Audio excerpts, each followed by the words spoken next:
கர்த்தருக்கு ஸ்தோத்திரம். இந்த வாய்ப்பை கொடுத்த டேனியல் பிரதருக்கு நன்றி செலுத்துகிறேன்.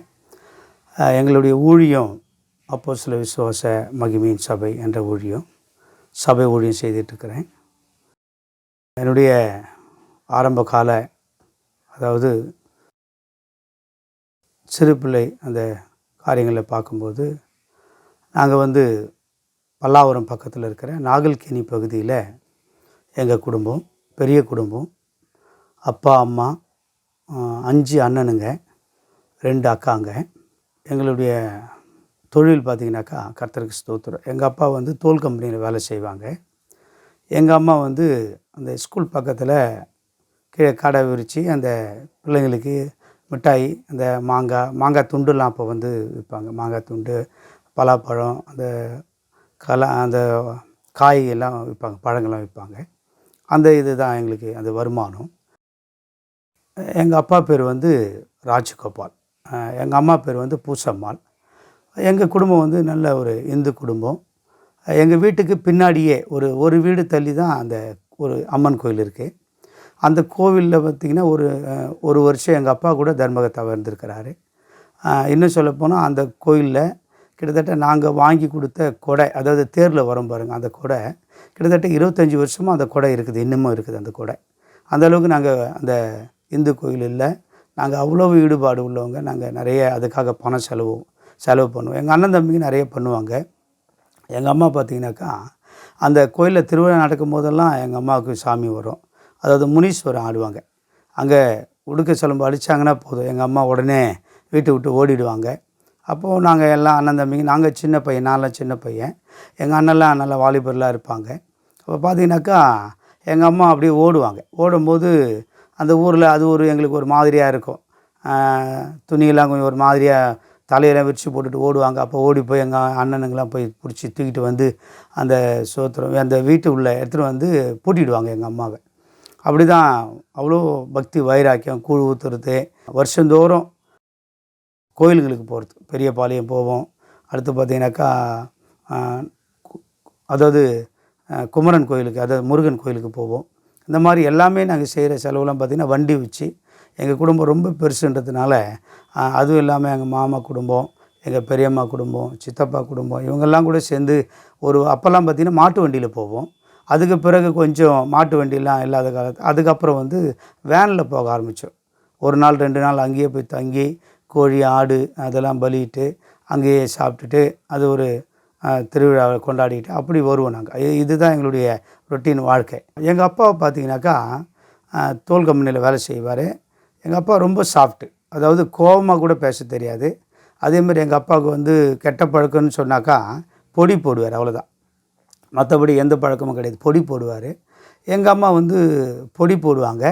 ஆனால் எங்கள் அம்மா தான் மொத்தத்தையும் குடும்பத்தையும் நடத்துவாங்க. எங்கள் அப்பா சம்பாதிச்சு கொடுப்பாரு. நல்ல உழைப்பாளி, ரொம்ப சாஃப்ட் கேரக்டர், யார்கிட்டையும் கோபமாக கூட பேச மாட்டார், அந்த மாதிரி எங்கள் அப்பா. அப்போ எங்கள் அம்மா தான் எல்லாத்தையும் மெயின்டைன் பண்ணுவாங்க. அப்புறம் படிக்க வைக்கிறதெல்லாம். இந்த பெரிய குடும்பத்தில் நான் எத்தனாவது ஆளுனாக்கா 9வது ஆள். நான் தான் கடைசி பிள்ளை. பார்த்திங்கனாக்கா ரொம்ப வால்தனமாக இருப்பேன். கடைசி பிள்ளைன்றதுனால எனக்கு ரொம்ப செல்லம் கொடுப்பாங்க. எங்கள் அம்மா அப்பா கூடவே தான் இருப்பேன். எங்கள் அம்மா அப்பா கூட தான் படுத்துக்குவேன். அந்த மாதிரிலாம் இருப்பேன். ஸ்கூலு பார்த்திங்கன்னா ஸ்கூல் எங்களுக்கு பக்கத்துலேயே தான், ஒரு தெரு தான். ஸ்கூலு நாங்கள் போயிட்டு அங்கே ஸ்கூலில் சாப்பாடு சாப்பிடுவோம். தட்டை எடுத்து சட்டைக்கு பின்னாடி கட்டிக்கிட்டு ஓடுறது. லீவு நாள்லலாம் ஸ்கூலாண்டியே தான் இருப்போம். அங்கேயே விளையாடிட்டு இருப்போம். அங்கே தான் சாப்பாடு போடுவாங்க, சாப்பிட்டு அப்படி வருவோம். அப்போ பார்த்திங்கனாக்கா இந்த காலகட்டத்தில் தான் எங்கள் அப்பா வியாதி அடிக்கடி உடம்பு முடியாமல் ஆகிடும். அப்போது ரொம்ப முடியாமல் படுத்துட்டார். அப்புறம் எழுந்து கூட நடக்க முடியாமல் ஆகிட்டார். அப்போ பார்த்தீங்கன்னா ரொம்ப மெலிஞ்சு போயிட்டார். அப்போ தான் எங்கள் அப்பாவுக்கு டிபி வியாதி இருக்கிறதே எங்களுக்கு தெரியும். அப்பா இரும்புவாங்க. பக்கத்தில் ஒரு டப்பாவில் சாம்பல், இந்த மணல் எதனா வச்சுருப்பாங்க, அதில் எச்சு துப்பிட்டு இருப்பாங்க. அப்பாவால் எழுந்து கூட போக முடியாத ஒரு சூழ்நிலை ஆயிடுச்சு. அப்போது நான் அப்பா கூட அம்மா கூட இருக்கிறதுனால அதெல்லாம் கொண்டு போய் நான் அதை வெளியே கொட்டுவேன். அப்பாவை பாத்ரூம் கூட்டிகிட்டு போகிறதுக்கு பார்த்திங்கன்னா அப்போ எங்கள் வீட்டில் லெட்டின் போகிறதுக்கு கூட வழி கிடையாது. அப்போ பாத்ரூம்லேயே தான், அது சாதாரண குளியல் பாத்ரூம்லேயே அப்பா லெட்டின் போவாங்க. அதை அம்மா க்ளீன் பண்ணுவாங்க. அப்படி தான் கொஞ்ச நாள் கழிஞ்சிது. அப்புறம் பார்த்திங்கன்னா அப்பா நாள்பட ரொம்ப வியாதி ஆகிட்டார். அப்போ பார்த்திங்கன்னா நான் ஸ்கூலுக்கு போகிற அந்த காலகட்டத்தில் நான் 7வது படிக்கிறேன். அப்போது 7வது படிச்சுட்டு லீவு நாளில் என்ன பண்ணுவோன்னா ஏரியில் போய் அதாவது குரோம்பேட்டை பின்னாடி பக்கத்தில் அந்த பச்சை மலைன்னு இருக்குது, அந்த பக்கத்தில் ஒரு லட்சும்புரம் ஏரின்னு ஒன்று இருக்குது. அந்த ஏரியில் போயிட்டு நான் பசங்க கூட சேர்ந்துட்டு போயிட்டு ஈவினிங்கில் மீன் பிடிச்சிட்டு வரேன். மீன் பிடிச்சி கவரில் கொண்டுட்டு வரேன், சின்ன சின்ன அந்த ஏரி மீனுங்க. இப்போ வீட்டுக்கு வந்து பார்த்தாக்கா வீட்டாண்ட ஒரே சத்தமாக இருக்குது. எல்லாம் அழுதுட்டு இருக்கிறாங்க. என்னென்னு கேட்டாக்கா எங்கள் அப்பா செத்துட்டார் அப்படின்றாங்க. அப்போது உடனே அந்த மீனை கையில் வச்சுருந்த மீனை நான் அந்த கிணத்துல அப்படியே எங்கள் வீட்டு கிணத்துலேயே அப்படியே கொட்டிட்டு போயிட்டு நான் பார்க்குறேன். எங்கள் அப்பா இறந்து கிடக்கிறாரு, எங்கள் அம்மாலாம் அழுகுறாங்க, பக்கத்தில் இருக்கிறவங்களாம் வந்து அழுதுட்டுருக்குறாங்க. அப்போது ஒருத்தர் சொல்கிறாங்க, ஓடி போய் ஒரு தேங்காய் வாங்கிட்டு வாங்க அப்படின்றாங்க. அப்போது எங்கள் அப்பா உடம்பு முடியாமல் போனதுனால எங்களுக்கு வருமானம் ரொம்ப குறைஞ்சி போயிடுச்சு, வருமானம் இல்லாமல் போயிடுச்சு. அப்போது ஒரு தேங்காய் வாங்கிட்டு வாங்கன்றாங்க. நான் கடைக்கு போகிறேன், எங்கள் தெருவில் ரெகுலராக வாங்குகிற கடை தான். அந்த கடையில் போய்ட்டு ஒரு தேங்காய் கொடுனான்னு கேட்குறேன். அவர் கொடுத்துட்டு காசு கேட்குறாரு. என்கிட்ட காசு இல்லைனான்றேன். உடனே அந்த தேங்காவை நீ கொடுத்துட்டு காசு கொடுத்துட்டு போய் வாங்கின்னு வா அப்படின்ட்டாரு. அப்போது நான் சொல்கிறேன், இல்லைண்ணா எங்கள் அப்பா செத்துட்டார் அப்படின்னேன். அப்போது கொடுத்துட்டாரு, அந்த தேங்காவை கொடுத்துட்டாரு. அதை தேங்காய் வாங்கிட்டு ஓடி வந்தேன் நான். அதுக்கப்புறம் வீட்டில் வந்து அந்த தலைமாட்டில் உடச்சி வச்சாங்க. அப்புறம் தொடச்சி அந்த எல்லாம் அழுதாங்க. அம்மாவுக்கு வந்து சில சடங்கெல்லாம் பண்ணாங்க, அந்த வலையில் உடைக்கிறது அதெல்லாம் வந்து அப்போது பயங்கரமாக இருந்தது. அப்போது வந்து பொட்டு வச்சு அழைக்கிறது, வலையில் உடைக்கிறது, பூ வச்சு அந்த இது பறிக்கிறது, அந்த மாதிரிலாம் பண்ணாங்க. ஆனாலும் அந்த விக்கிரகத்துக்கு நாங்கள் சில செய்கிற அதாவது பூஜைகள் அதெல்லாம் நாங்கள் தொடர்ந்து செஞ்சுக்கிட்டு தான் இருந்தோம் கண்டி. ஆனால் எங்கள் குடும்பத்தில் ஒரு விடுதலை இல்லை, எங்கள் குடும்பத்தில் வந்து ஒரு சந்தோஷம் வரல, வருமானம் இல்லை, அண்ணனுங்களுக்கு வந்து வேலை இல்லை, நல்ல வேலை கிடைக்கல.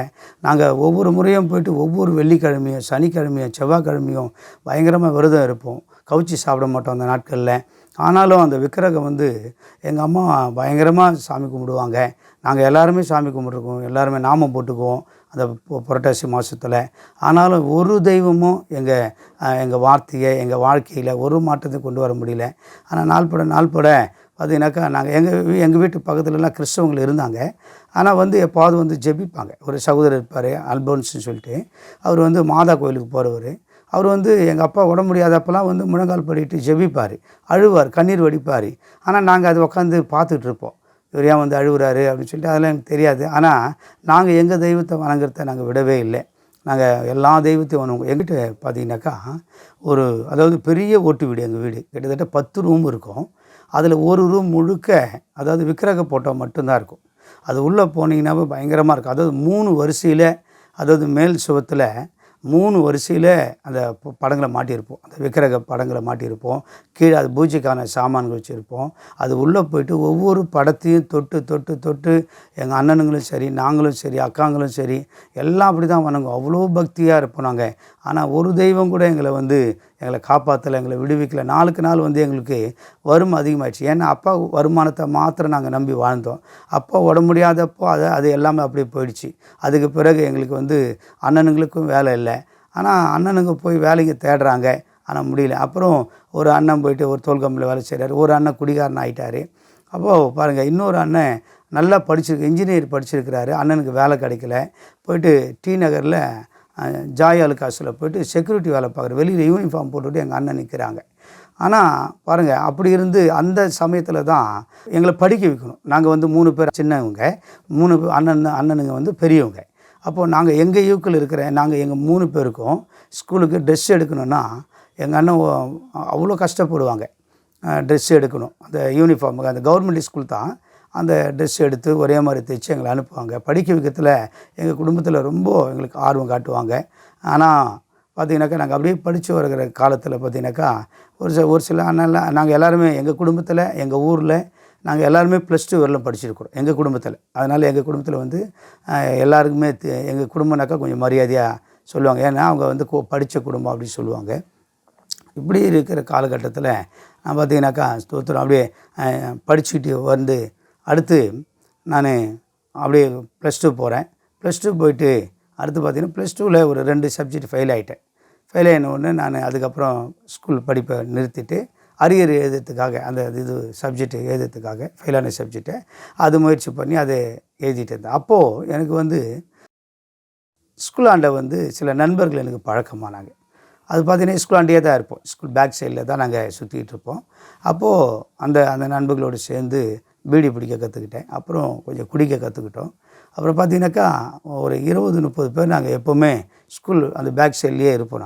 எங்களுடைய வேலை என்னன்னாக்கா தினந்தோறும் குடிக்கிறது, சீட்டாடுறது, அடுத்து நைட் ஆனால் வீடு வீடாக போய் இளநீர் அறுத்து சாப்பிட்றது, இந்த மாதிரி வேலை தான். அப்புறம் சினிமாவுக்கு போவோம். சினிமாவுக்கு போகிறோன்னாக்கா எங்கள் ஊர்லேருந்து, அதாவது நாகல்கேணிலேருந்து, நாகல்கேணி பசங்க ஒரு தேட்டர் உள்ள வரானுங்கன்னாக்கா அங்கே சண்டை இல்லாமல் இருக்காது. அந்த மாதிரி நாங்கள் சண்டையில் ரொம்ப தீவிரமான ஆட்கள். அப்புறம் பார்த்திங்கனாக்கா நாங்கள் எல்லாருமே ஒரு சில கத்திகள் வச்சுருப்போம். கத்தி எப்படி பார்த்திங்கனாக்கா மரம் அறுக்கிற அந்த பிளேடு இருக்குது பாருங்கள், அதை கட் பண்ணி அதில் புடி போட்டு எல்லோரும் கத்திங்க வச்சுருப்போம்.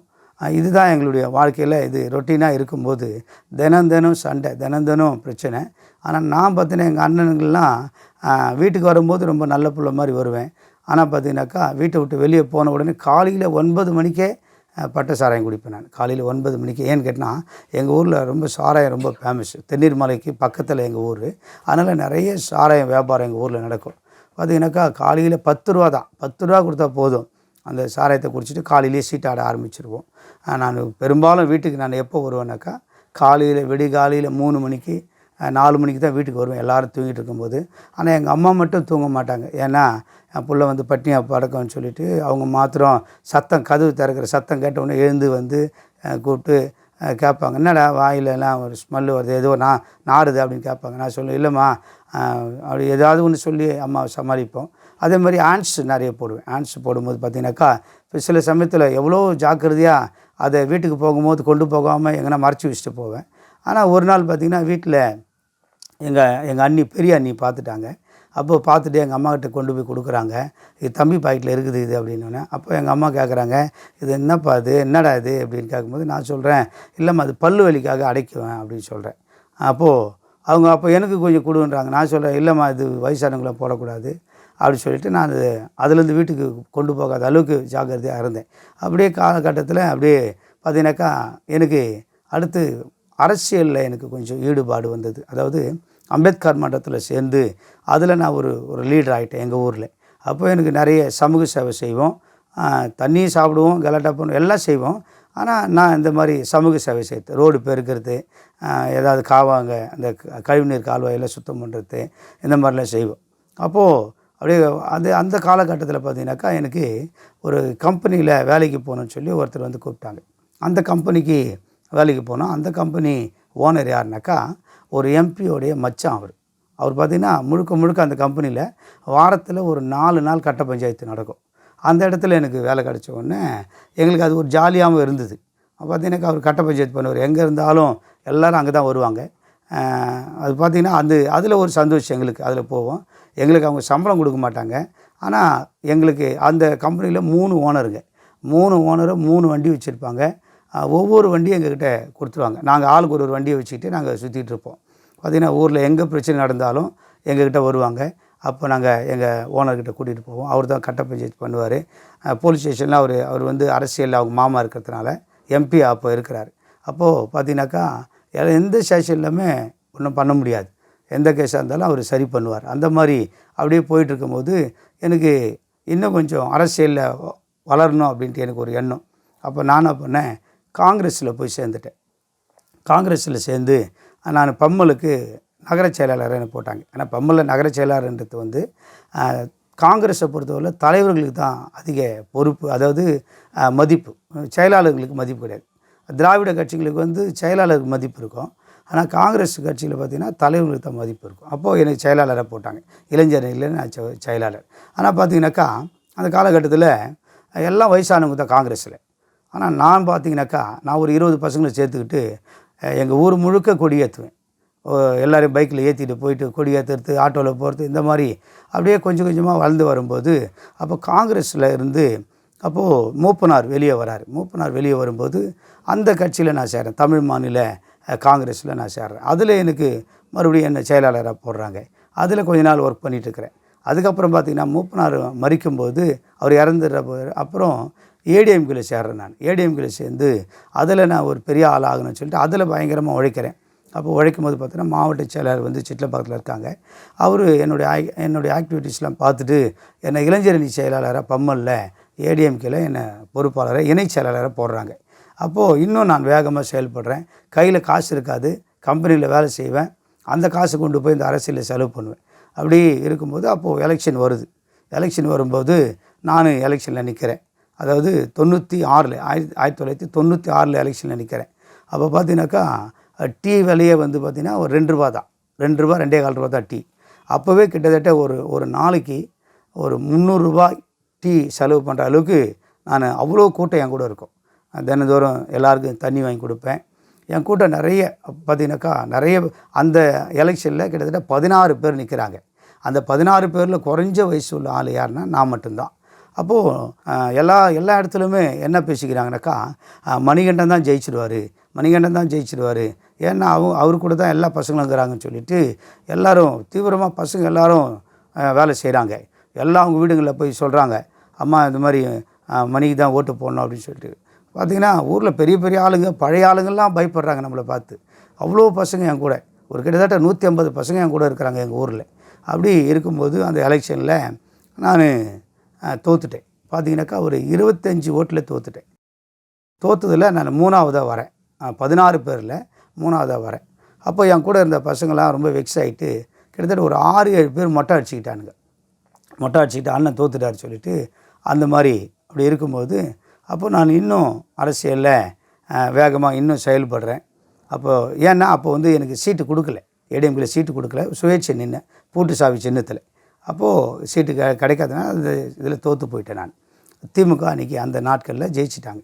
அதுக்கு பிறகு தொடர்ச்சி அடுத்த எலெக்ஷன் வரும்போது எனக்கு சீட்டு கொடுக்குறதா ஏடிஎம்கேல ஏற்கனவே இருக்கிற பழைய ஆளுக்கு கொடுக்குறதான்னு சொல்லி போட்டி வருது. அப்போது போட்டி வரும்போது இது ரொம்ப ஈகோ பிரச்சனை ஆயிடுச்சு அவங்களுக்கு. அவங்க கூட ஒரு டீம் ரவுடி டீம் சேர்றாங்க, என் கூட ஒரு டீம் இருக்கிறாங்க. அப்போது நாங்கள் இது ஒரே போராட்டமாக இருக்குது.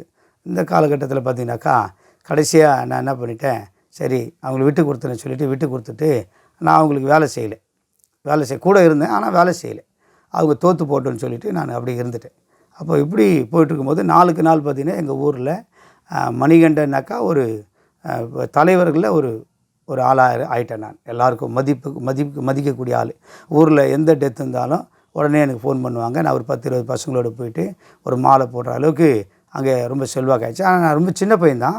பார்த்திங்கன்னா அதே மாதிரி எந்த பிரச்சனையாக இருந்தாலும் டக்குன்னு ஒரு 10 பசங்களை கூட்டிகிட்டு போயிட்டு அங்கே சண்டை போடுறது அந்த மாதிரி செய்வோம். அதே மாதிரி இந்த காலகட்டத்தில் தான் பார்த்திங்கனாக்கா கம்பெனிகளில் பணம் வசூல் பண்ணுவோம். அதாவது லெதர் கம்பெனிகளில் சில இடத்துல வந்து பேமெண்ட்டு கொடுக்க மாட்டாங்க. அந்த பிஸ்னஸில் பேமெண்ட்டுங்க கொடுக்க மாட்டாங்க. அதை வசூல் பண்ணி கொடுத்தாக்கா எங்களுக்கு காசு கொடுப்பாங்க. அதில் வந்து நான் ஒரு லீடர் மாதிரி இருந்துக்கிட்டு பசங்களை கூட்டிகிட்டு போயிட்டு அப்படி மிரட்டி அந்த மாதிரி பணங்களும் நான் வாங்கிட்டு இருப்பேன். அந்த மாதிரி அதுலேயும் சில வருமானங்கள் வரும். என் கூட அப்போது வாலிபர்கள் நிறைய என் கூட இருந்துக்கிட்டே இருப்பாங்க. அதுக்கு பிறகு பார்த்திங்கன்னா என் கூட இருந்த ஒரு சில வாலிபர்கள் என்ன பண்ணிட்டாங்கன்னா தோல் திருட ஆரம்பிச்சிட்டாங்க. தோல் திருடி அவங்க வந்து ஜெயிலுக்கு போகிறது, பார்த்திங்கனாக்கா செல்ஃபோன் திருடுறது. அப்போல்லாம் ஆரம்ப காலம் செல்ஃபோன் திருடுறது அந்த மாதிரி அவங்க காலகட்டத்தில் அவங்க போயிட்டாங்க. அதுக்கப்புறம் நான் முழுசாக என்ன பண்ணிட்டேன்னா அரசியல் பக்கமே நான் வந்துட்டேன். அப்போ நண்பர்கள் கூட வந்து குறைச்சிக்கிட்டேன். ஆட்கள் இருக்கிறாங்க, ஆனாலும் நான் குறைச்சிக்கிட்டு இப்படி இருக்கும்போது நாளுக்கு நாள் செல்வாக்கு வளர்ந்துக்கிட்டே இருக்குது. அப்போது நாங்கள் பார்த்திங்கனாக்கா எங்கள் வீட்டுக்கு பின்னாடி, அதாவது 2005 பயங்கரமான மழை. அப்போ எல்லா இடத்துலையும் மழை பெஞ்சு ஏரி குளம் எல்லாம் உடச்சிட்டு போயிடுது. அப்போ பார்த்திங்கனாக்கா ஜெயலலிதா அம்மா தான் வந்து சிஎம்மாக இருக்கிறாங்க. அப்போ நான் அந்த கட்சியில் வந்து இளைஞர் அணி இணைச் செயலாளராக இருக்கிறேன். அண்ணா தொழிற்சங்கத்தில் ஒரு பொறுப்பாளராகவும் இருக்கிறேன். அப்போது அப்படி இருக்கும்போது எல்லா இடத்துலையும் ஏரி உடச்சிட்டு போகுது, எல்லா இடத்துலையும் தண்ணி வெள்ளம், பயங்கரமான வெள்ளம். அப்போது 10 நாளாக கிட்டத்தட்ட கரண்ட்டு வந்து போகிற ஒரு சூழ்நிலை. அப்போது எங்கள் வீட்டு பின்னாடி பார்த்திங்கனாக்கா நான் வீட்டு பின்னாடி போயிட்டு வீட்டு பின்னாடி செடியில் முளைச்சிருக்குது. 10 நாளாக மழையில் அப்படி முளைச்சிக்கிறது. சரி எடுக்கலாம், அதெல்லாம் பிடுங்கி எடுக்கலான்ட்டு போய் எடுக்கும்போது பக்கத்து வீட்டில் ஒரு ரவுடி அங்கே இருக்கிறார். அதாவது எங்கள் டீமுக்கு இன்னொரு டீம், அதாவது அவங்க ஏ டீம்னால் நாங்கள் பி டீம் ரவுடிசத்தில். அப்போ அந்த ரவுடிசத்தில் இருக்கிற அது ஒருத்தர் அவர் வந்து அந்த வீட்டில் பொண்ணு கட்டியிருக்கிறார். அப்போது அவங்க வந்து நான் போய் எங்கள் வீட்டு பின்னாடி எடுக்கும்போது எங்கள் வீட்டுக்குள்ளே ஏன் வந்தேன்னு சொல்லிவிட்டு என்னை வந்து சண்டை போடுறாரு. முதல்ல வாயில் பேசுகிறேன். நான் சொன்னேன், இது எங்கள் இடம், எங்கள் இடத்துல வந்து நான் எடுக்கிறேன் அப்படின்னோன்னா அவன் என்ன பண்ணிட்டாரு, என்னை கழுத்தை பிடிச்சி என்ன அப்படியே கீழே தள்ளி விட்டாப்புல. நான் கீழே விழுந்தேன் பாருங்கள். அப்போ கையில் கொஞ்சம் லைட்டாக கொஞ்சம் தேய்ச்சிக்கிச்சு பக்கத்தில் செவுத்து. எங்கள் காம்பவுண்டுக்கும் அவங்க வீட்டுக்கும் நடுவில் சின்ன கேப்பு தான், அதில் தேய்ச்சிக்கிட்டேன். நான் தேய்ச்சிக்கிட்ட உடனே அப்போ நான் எழுந்து நிற்கிறேன். எங்கள் அண்ணன் அந்த காம்பவுண்டுக்கு பின்னாடி வந்து எங்கள் அண்ணன் பார்த்துட்ருக்குறான். என் சைஸில் இருக்கிற பெரிய அண்ணனுங்க இல்லை, இன்னொரு அண்ணன். அவனை பண்ண டக்குன்னு காம்பவுண்டு எகிரி குச்சி வந்து எங்கள் தம்பி அடிக்கிறியான்னு சொல்லிட்டு அவர் அடிக்க ஆரம்பித்தார். அடிக்க ஆரம்பித்தோன்னே நானும் வந்து ரவுடிசத்தில் இருந்ததுனால நானும் என்ன பண்ணேன், அங்கே இருந்த ஒரு செங்கல் எடுத்து கையில் பிடிச்சிட்டு 2 பேரும் மாறி மாறி செங்கல்லே அடிக்கிறேன். நான் மூஞ்சிலையும் தலையிலையும் அடிக்கிறேன். அவனை அடிக்கும்போது பார்த்தீங்கன்னாக்கா அந்த கல் உடையுது, எல்லாம் ஊறி போய் பயங்கரமாக ஊறி போய் கிடக்குது. அந்த கல் உடையுது, மூக்கில் வாயிலெல்லாம் ரத்தம் ஊற்றுது. அதுக்கப்புறம் அவனை அப்படியே கீழே போட்டுட்டு நான் காம்பவுண்ட் எகிரி, நானும் அண்ணனும் காம்பவுண்ட் எகிரி வெளியே ஓடி போய் அப்புறம் நான் சொல்கிறேன் எங்கள் அண்ணங்கிட்ட, நீங்கள்லாம் வராதிங்க, நான் மட்டும் ஸ்டேஷனுக்கு போகிறேன்னு சொல்லிவிட்டு பம்மல் பக்கத்தில் இருக்கிற சங்கர் நகர் போலீஸ் ஸ்டேஷனுக்கு நான் போயிட்டேன். அங்கே ஏற்கனவே நாங்கள் அந்த அரசியலில் இருக்கிறதுனால அங்கே ஏற்கனவே போக்குவரத்து எல்லா போலீஸ்காரங்களும் எங்களுக்கு பழக்கம். அந்த மாதிரி இருக்கிறதுனால நான் தைரியமாக உள்ளே போயிட்டு அங்கே நான் போய் சொல்கிறேன், இந்த மாதிரி சண்டே ஆகிடுச்சு. காலையில் இந்த சம்பவம் நடக்குது வந்து காலையில் 7 மணிக்கு நடக்குது. நான் 7:30 8 மணிக்கெலாம் போலீஸ் ஸ்டேஷனில் போயிட்டேன். காலையில் போயிட்டு அங்கே உட்காந்துருக்கிறேன். கையெல்லாம் கொஞ்சம் காயம் இருக்குது எனக்கு. லுங்கியோடு இருக்கிறேன், சட்டை போட்டுருக்கிறேன். அப்போது பார்த்தீங்கன்னாக்கா அங்கே ஃபோனில் பார்த்தீங்கன்னா சார்ஜ் இல்லை. நான் அங்கே போய்ட்டு ஸ்டேஷனில் உட்காந்துக்கிட்டு எப்படியோ நான் நம்ம கட்சிக்காரங்களுக்கெல்லாம் தகவல் கொடுக்குறேன், இந்த மாதிரி நான் ஸ்டேஷனில் வந்திருக்கிறேன், சண்டே ஆகிடுச்சி அப்படி சொல்கிறேன். அப்போ எஸ்ஐ வராரு. எஸ்ஐ வந்து, என்ன சார் வந்து உட்காந்துக்கிறீங்கன்றாரு. இந்த மாதிரி சண்டே ஆகிடுச்சி சார், அந்த மாதிரி அடிதடிகள் ஆகிடுச்சி அப்படின்னேன். அப்படியா, சரி உட்காருங்க அப்படின்னாரு. அப்புறம் நேராக மணி 10 ஆகுது. ஒவ்வொரு போலீஸ்காரங்களாக வராங்க. வந்து நான் சொன்ன இந்த சண்டே ஆகிடுச்சி, நான் அடிச்சிட்டேன் அப்படி சொல்ல உடனே அடுத்தடுத்து வர போலீஸ்காரங்களாம் எப்படி பேசுகிறாங்கனாக்கா, அங்கே போய் உட்கார்றா, இங்கே போய் உட்காரான்ட்டு மரியாதை இல்லாமல் பேச ஆரம்பிச்சிட்டாங்க. அதுக்கப்புறம் நேரம் ஆக அந்த அடிப்பட்டவங்க சென்ட்ரல், அதாவது ராஜீவ்காந்தி மருத்துவமனையில் அப்போது அங்கே போய் அட்மிட் ஆகிட்டு அங்கே இருக்கிற அந்த ஹாஸ்பிட்டல் உள்ளே இருக்கிற காவல்துறையில் இருந்து இங்கே இருக்கிற சங்கர் நகர் போலீஸ் ஸ்டேஷனுக்கு ஃபோன் பண்ணுறாங்க. என்ன ஃபோன் பண்ணுறாங்கனாக்கா, இந்த மாதிரி ஒருத்தன் அடிபட்டு சீனிவாசன் சொல்லி அடிபட்டு வந்திருக்கிறாரு. அவருக்கு வந்து தலையில் மட்டும் 18 இடத்துல தையல் போட்டிருக்கிறோம். அவர் ரொம்ப சீரியஸ் கண்டிஷனில் இருக்கிறாரு அப்படி சொல்லிவிட்டு அங்கேருந்து ஒரு கம்ப்ளைண்ட் வருது. அது வந்த உடனே இங்கே இருக்கிற போலீஸ்காரங்க என்ன பண்ணாங்க, என் மேலே கம்ப்ளைண்ட் எழுத ஆரம்பிச்சிட்டாங்க. என் மேலே ரிப்போர்ட் எழுதுகிறாங்க. அப்போது சார்ஜ் ஷீட் போடுறாங்க. அப்போது நான் எதையும் மறைக்கலை. நான் நடந்த சம்பவத்தெல்லாம் சொல்லிகிட்டே இருக்கிறேன். நான் அடித்தேன், எங்கள் அண்ணன் அடித்தாங்க அப்படி சொல்லிகிட்டே வரேன். நான் அவங்க எல்லாத்தையும் அப்படியே ரெக்கார்டு எழுதிக்கிட்டு இப்போது என்னை தேடி எங்கள் கட்சியில் சேர்ந்தவங்க நகர செயலாளர் வராரு. நகர செயலாளர் வந்து அவர் சொல்கிறாரு இன்ஸ்பெக்டர்கிட்ட, சார் எங்கள் கட்சிக்கார் சார், ஏதோ கேஸு போடாதீங்க அப்படின்ட்டாரு. உடனே அவங்க சொல்கிறாங்க, இல்லை சார் அதெல்லாம் ஒன்றும் பண்ண சார், ஏன்னா அப்போ ஆளுங்கட்சி கேஸில் ஒன்றும் போடல சார்ன்றாங்க. நான் சொல்கிறேன், இல்லைண்ணா இந்த மாதிரி என் மேலே கேஸ் எழுதிட்டாங்க அப்படின்றேன் நான். அப்போ அவர் வந்து கேட்குறாரு, என்ன சார் கேஸ் எழுதுறீங்க, ஆளுங்கட்சிக்காரங்க நாங்கள் அப்படின்றாரு. ஆனாலும் அவங்க என்ன பண்ணுறாங்க, இல்லை சார் அடிப்பட்டவர் வந்து ரொம்ப சீரியஸாக இருக்கிறாரு, அங்கேருந்து கம்ப்ளைண்ட் பண்ணுறாங்க, நாங்கள் என்ன பண்ணுறது அப்படின்னு சொல்லி அவர் பேசுகிறாங்க. அதுக்கப்புறம் நகர செயலாளர் போயிட்டார். கொஞ்ச நேரம் பார்த்து இந்த போலீஸ் வந்து என்னை ரிமாண்ட் ட்ரை பண்ணுறாங்க எனக்கு தெரிஞ்சிச்சு. உடனே நான் என்ன பண்ணுறேன், அங்கே இருந்துக்கிட்டே பல்லாவரம் எம்எல்ஏக்கு கால் பண்ணுறேன் நான். அப்போது அவர் சொல்கிறாரு, மணி ஒரு 10 நிமிஷம் கழிச்சு பேசு, நான் வந்து இப்போது அக்கா கூட வளர்மதி அக்கா கூட ராயப்பேட்டை ஏரியாண்ட அந்த பார்வை பார்த்துட்ருக்குறோம், அங்கே வீடு எல்லாம் இடிஞ்சு கிடக்குது, ஒரு 10 நிமிஷம் கழிச்சு நான் லைனில் வரேன்டா அப்படின்ட்டார். அதுக்கப்புறம் மாவட்ட செயலர் கால் பண்ணுறேன். அவர் சொல்கிறார், தம்பி நான் ஒரு அரை மணி நேரம் கழிச்சு பேசுகிறேன்ப்பா தம்பி அப்படின்ட்டு அவர் வச்சிட்டார். அதுக்கப்புறம் வளர்மதி அவங்க மினிஸ்ட்ரியோடைய அந்த ஆஃபீஸுக்கு கால் பண்ணுறேன். அங்கே பிஏங்க எடுத்து சொல்கிறாங்க, அக்கா வந்து ரவுண்ட்ஸ் போயிருக்கிறாங்க, அந்த ஏரி உடஞ்ச இடத்துல இருக்கிறாங்க அப்படி சொல்கிறாங்க. ஒருத்தரும் வந்து ஸ்டேஷனில் ஃபோன் பண்ணி பேசுகிற அளவுக்கு யாரும் இல்லை. எல்லாருமே அது சுச்சுவேஷன் பார்த்திங்கன்னா பயங்கரமாக இருக்குது. எல்லா இடத்துலையும் ஏரி உடஞ்சி போயிருக்குது. அந்த காலகட்டத்தில் தான் ஜெயலலிதா அம்மா முதல் முறையாக 2000 ரூபாய் கொடுத்தாங்க பாருங்கள், அந்த காலகட்டம் அது. அப்போது அந்த மாதிரி சூழ்நிலையில் என்ன யாராலையும் விடுவிக்க முடியல. மறுபடியும் நகர செயலர் வராரு, இன்னும் ஒரு சில ஆட்கள் வராங்க, வந்து அவங்க பேசுகிறாங்க. ஆனால் போலீஸ்காரங்க என்னை விட மாட்டேன்ட்டாங்க, ரிமாண்ட் பண்ணிட்டாங்க. என் மேலே பார்த்தீங்கன்னாக்கா கொலை முயற்சி கேஸ் போட்டாங்க. திட்டமிட்டு அடிக்கிறது, திட்டமிட்டு திட்டுறது, கொலை முயற்சி இதெல்லாம் போட்டு ஒரு நிறைய கேஸ் செக்ஷனில் என் மேலே போட்டாங்க.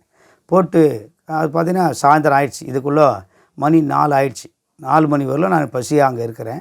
லுங்கி கட்டியிருக்கிறேன், சட்டை போட்டிருக்கிறேன், கையில் காசு இல்லை, எதுவுமே இல்லை. பார்த்தீங்கன்னாக்கா இப்போது கடைசியாக என்ன பண்ணுறாங்க, என்னை வந்து ரிமாண்ட் பண்ணி ஆட்டோவில் ஏற்ற போகிறாங்க. சார்ஜ் ஷீட்லாம் போட்டாச்சு. என்னை வந்து ஆட்டோவில் ஏற்றும் போது அப்போது ஒரு லேடி போலீஸும் ஒரு ஜென்ட்ஸ் போலீஸும் அவங்க 2 பேரும் வந்து அவங்க புதுசாக இருக்கிறாங்க அந்த ஸ்டேஷனில். அவங்கக்கிட்ட அந்த எஸ்ஐ சொல்கிறாரு, இவரை கொண்டு போய் தாம்பரம் பூண்டி பஜார் கோர்ட்டில் இவரை வந்து சரண் பண்ணுங்க அப்படின்னு சொல்கிறாங்க. அப்போது முறையாக அவங்க விலங்கு எடுத்துகிட்டு வந்து என் கையில் போட வராங்க. விலங்கு போட வரும்போது தான் நான் இது வரைக்கும் நான் நினச்சிட்டு இருந்தேன், என் பணம் என்னை காப்பாற்றும், அரசியல் செல்வாக்கு என்னை காப்பாற்றும், ஏடிஎம்கே கட்சி என்னை காப்பாற்றும் அப்படின்னு சொல்லிட்டு நான் ரொம்ப தைரியமாக இருந்தேன். ஆனால் கையில் விலங்கு போட வரும்போது தான் நான் முறையாக அழறேன் நான். ஏன்னா இது வரைக்கும் நான் தைரியமாக இருந்தேன்.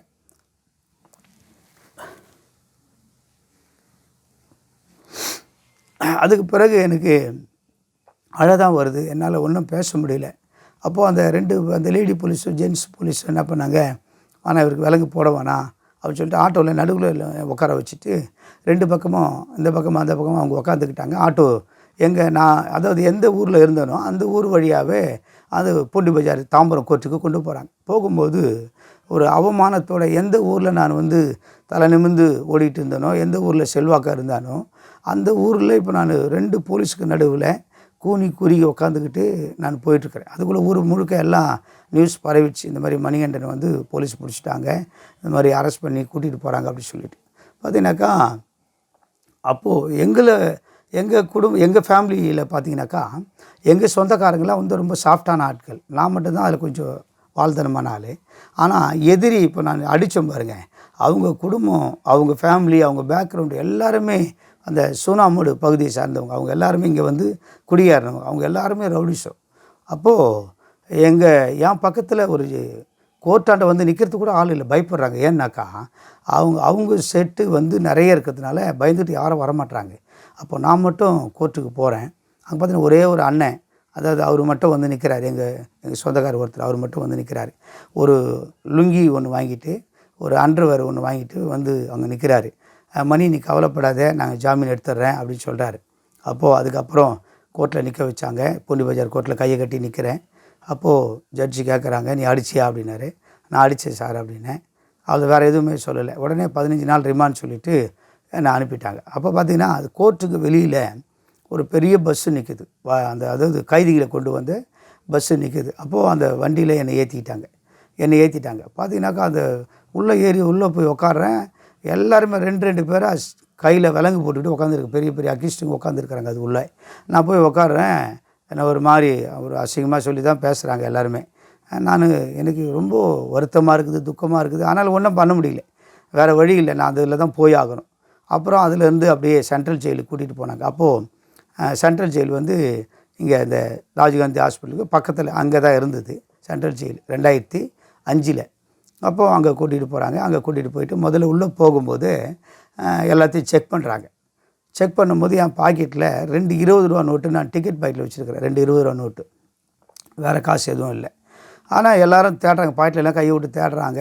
அங்கே இருக்கிற ஜெயில் கைதிங்க தான் செக் பண்ணுறாங்க, போலீஸுக்காரங்க செக் பண்ணல, இவங்க தான் செக் பண்ணுறாங்க. அப்புறம் அண்ணா கயிறுலாம் அறுத்துட்டாங்க. அதுக்கு பிறகு நான் இந்த ஒரு ஜட்டியும் ஒரு அது லுங்கியும் கையில் சுற்றிக்கிட்டு, அப்புறம் ஒரு ஃபேண்ட்டு மட்டும் அப்போது நாங்கள் மாற்றிக்கிட்டு ஃபேண்ட்டு சட்டியோடு உள்ளே போகிறேன். நான் காலில் செருப்பு கூட இல்லை. அப்போ உள்ளே போனாக்கா உள்ளே நைட்டு சாப்பாடு போட்டுட்ருக்குறாங்க. அதாவது நைட்டு சாப்பாடு சீக்கிரம் போடுவாங்களாம் ஜெயிலில். அப்போது போட்டுட்ருக்குறாங்க. நான் உள்ளே போனவுடனே மணி அதுக்குள்ளே ஒரு 6 7 ஆயிடுச்சு மணி. அப்போது சாப்பாடு கொடுக்குறாங்க. அப்போது அந்த ஜெயிலில் சாப்பாடு போகிறவர் சொல்கிறாரு, சாப்பாடு வேணுமா அப்படின்னாரு. கொடுங்க அப்படின்னேன். போய் தட்டு எடுத்துன்னு வான்னாரு. போய் தட்டு எடுத்துன்னு போய்ட்டு சாப்பாடு வாங்குகிறேன்.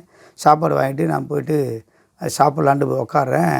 என்னால் சாப்பிட முடியல. ஏன்னா எவ்வளோ செல்வாக்காக வாழ்ந்துருக்குறோம் நம்ம இந்த ஊரில். ஆனால் இப்போது ஜெயிலில் உட்காந்து சாப்பாடு சாப்பிட போகணுன்னு சொல்லிவிட்டு அந்த சாப்பாடை வச்சுக்கிட்டு நான் அழுகிறேன். சாப்பிட முடியல, என்னால் ஒரு வாய் கூட எடுத்து வைக்க முடியல. அழுதுகிட்டே உட்காந்துட்ருக்கிறேன் சாப்பாடை வச்சுக்கிட்டு. அப்போது அந்த சாப்பாடு போட்டு அந்த கைதி மறுபடியும் சொல்கிறாரு, சாப்பிட்டு இல்லைன்னா எடுத்து தட்டை கழுவிட்டு கொடு அப்படின்ட்டாரு. நான் அந்த சாப்பாடு எடுத்து போய் கொட்டிட்டு அந்த தட்டை கழுவி கொடுத்துட்டு நான் அப்படியே இருக்கும்போது அப்போது எனக்கு வந்து 4ஆம் நம்பர் பிளாக்கில் கீழே வச்சுருக்கிறாங்க. அங்கேருந்து 2 நாள் கழித்து வேறு பிளாக்குக்கு மாற்றுறாங்க. வேறு பிளாக்கு மாற்றும் போது புதுசாக வந்த கைதிகளாக என்ன பேசிக்கிறானாக்கா, இப்போ நம்ம போகிற பிளாக்கில் தான் நம்மளை வந்து அடிப்பானுங்க, அங்கே பழைய அக்கிஸ்ட்டுங்க இருப்பாங்க, அவங்க பார்த்திங்கன்னா வேலை வாங்குவாங்க, அவங்களுக்கு வந்து துணி துவைக்கணும், அவங்களுக்கு தண்ணி மொண்டு ஊற்றணும், அவங்க சொல்கிற வேலையெல்லாம் செய்யணும், இல்லைன்னா அடிப்பாங்க அப்படின்னு சொல்கிறாங்க. அப்போது எனக்கு இன்னும் அந்த ஜெயிலுக்குள்ளே ரொம்ப அழுகியும் கண்ணீரமாக தான் நான் இருக்கிறாங்க. அப்போ ரொம்ப வேதனையாக இருக்குது. என்னடா இந்த மாதிரி வந்து மாட்டிக்கிட்டோமே அப்படின்னு சொல்லிட்டு அழுதுகிட்டு இருக்கிறேன். அப்போது அடுத்த நாள் வந்து இந்த மாதிரி ஆள் பிரித்து எடுக்கிறாங்க. 2-3 அக்யூஸ்டுங்க வந்து நிற்கிறாங்க சிறையில். அந்த ஏற்கனவே இருக்கிற கைதிங்க வந்து அவங்க ஒயிட் அண்ட் ஒயிட்டில் இருக்காங்க. அவங்க ஆஃப் ட்ரவுசர் போட்டிருக்கிறாங்க, ஆஃப் கை ஷர்ட்டாக போட்டிருக்கிறாங்க. அவங்க வந்து ஆளுங்களை பிரித்து எடுக்கிறாங்க. நீ இந்த பக்கம் வா, நீ இந்த பக்கம் வா, நீ இந்த பக்கம் வான்னு சொல்லிட்டு கூட்டிகிட்டு போயிட்டாங்க. அப்போ என்னை 12ஆம் நம்பர் பிளாக்குக்கு என்னை கூட்டிகிட்டு போயிட்டாங்க. அப்போ அது வந்து மாடியில் இருக்குது. மாடியில் கூட்டிகிட்டு போயிட்டாங்க. மாடியில் என்ன கூட்டிகிட்டு போயிட்டு லைனாக நிற்க வச்சு ஒவ்வொருத்தரையும் அந்த கைதிங்க அடிக்கிறாங்க. ஒரு 2-3 கைதிங்க சேர்ந்துக்கிட்டு கொம்பை எடுத்துக்கிட்டு லைனாக என்ன தப்பு செஞ்சேன்னு சொல்லிட்டு கையை நீட்ட சொல்லி ஸ்கூலில் அடிப்பாங்க பாருங்கள், அந்த மாதிரி முட்டி மேலே அடிக்கிறது, கையை திருப்பி அடிக்கிறது, அந்த மாதிரிலாம் அடிக்கிறாங்க. வயசு வித்தியாசம் இல்லாமல். அதாவது எல்லா வயசு உள்ள ஆட்களும் அந்த புதுசாக அந்த ஜெயிலுக்கு வந்திருக்கிறாங்க. அதில் நானும் ஒருத்தன். பார்த்தீங்கன்னா லைனாக நிற்க வச்சு எல்லோரையும் அடிக்கிறாங்க. அடிச்சுட்டு பாக்கெட்டில் இருக்கிற காசெல்லாம் பிடுங்குறாங்க அவங்க. அப்போது அந்த லைனில் நானும் நின்றுட்டுருக்கிறேன். நான் எங்கே நின்றுட்டுருக்கிறேன்னா லாஸ்ட்டாக ஒரு 16-17ஆவது ஆளுக்கு ஒரு முந்தின ஆளாக நான் நின்றுட்டுருக்கிறேன். அப்போ ஒவ்வொரு ஆளாக அடிக்கிறாங்க. இப்போ நான் லைனில் போயிட்டுருக்கும்போது அப்போ தான் நான் வந்து ஆண்டவரை நான் நினைக்கிறேன், ஏசப்பா நீங்கள் என்ன ஆண்டவரை, நான் இந்த மாதிரி வந்து மாட்டிக்கிட்டேனே ஆண்டவரேன்னு சொல்லி ஒரு கைதி வந்து என்னை அடிக்க போகிறான், நான் எவ்வளோ செல்வாக்காக இருந்தேன் ஆண்டவரே அப்படி சொல்லி நான் அப்போது ஆண்டவர்கிட்ட அப்படியே அழுதுகிட்டே அப்படியே மனசுக்குள்ளவே பேசிகிட்டு இருக்கிறேன். அப்போது கிட்ட போயிட்டு நான் எனக்கு முன்னாடி ஒருத்தர் அடி வாங்குறாரு, அடுத்து நான் தான் அடி வாங்கணும். அப்போது அப்படியே நான் மனசுக்குள்ளவே அழுதுகிட்டே அப்படி ஜெபம் பண்ணிகிட்டே நான் கிட்ட போய் கண்ணை திறக்கிறேன். என் எதிரில் ஒரு பையன் வந்து நிற்கிறான். அந்த அடிக்கிறவனுக்கு பின்னாடி பக்கம் வந்து நிற்கிறான். அந்த பையன் வந்து அண்ணா நீங்கள் என்ன இங்கே வந்துட்டீங்கன்னு கேட்குறான். அவன் யார் அண்ணாக்கா, எனக்கு எலெக்ஷனில் வேலை பார்த்துவேன்.